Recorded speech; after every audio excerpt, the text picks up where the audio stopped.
When's the last time you thought about what leadership really is?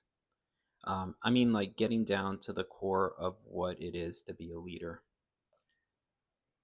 It's something that it's taken me a long time to understand um, what the core of leadership is.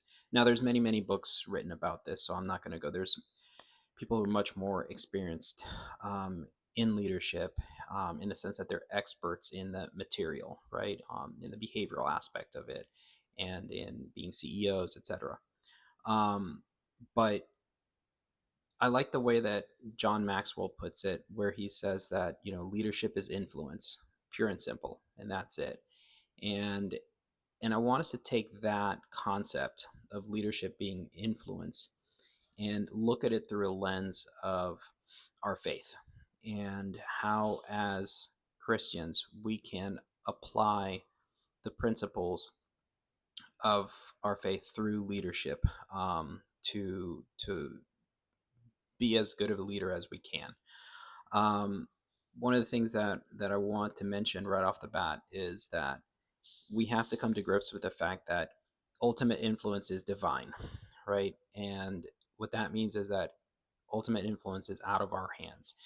We're not in control of everything, and we can never be in control of everything.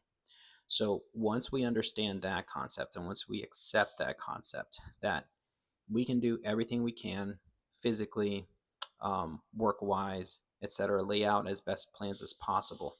But at the end of the day, God's the one who's going to call the shots.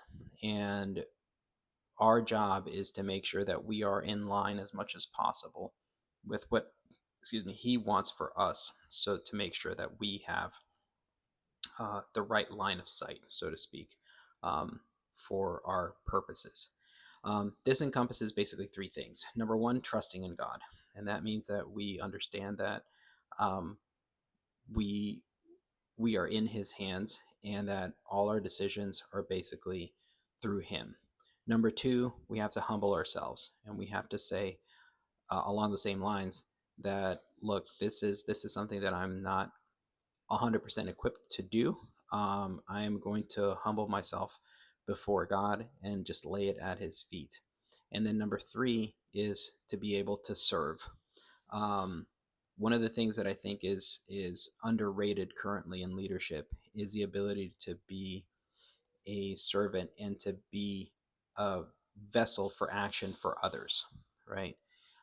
It's very easy to sit there as a leader and say, "I want you to do this. I want this other person to do this," etc.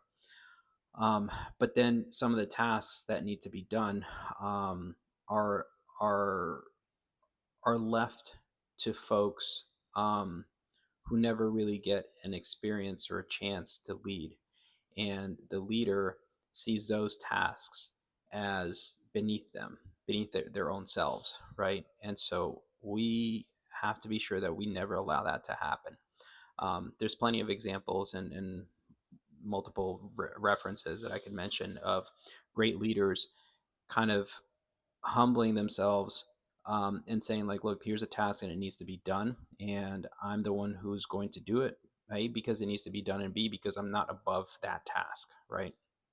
And that's really how, where the power of this, of where servant leadership lies. And I don't really like that term, servant leadership. I think that leadership, it is being a servant to others.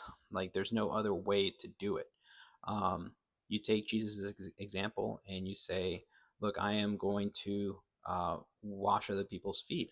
Metaphorically, like I am going to do whatever it takes to help us get to where we need to be, um, as a team and for the glory of God. So just some thoughts for us to think about today, that if we are talking about leadership, we are talking about influence, and it's not influence that is only dependent upon us, right? It's influence that we can help bring about, um, in a way that's lined up with what God wants for us.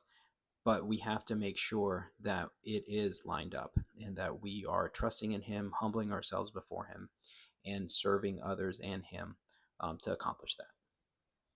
Lead well.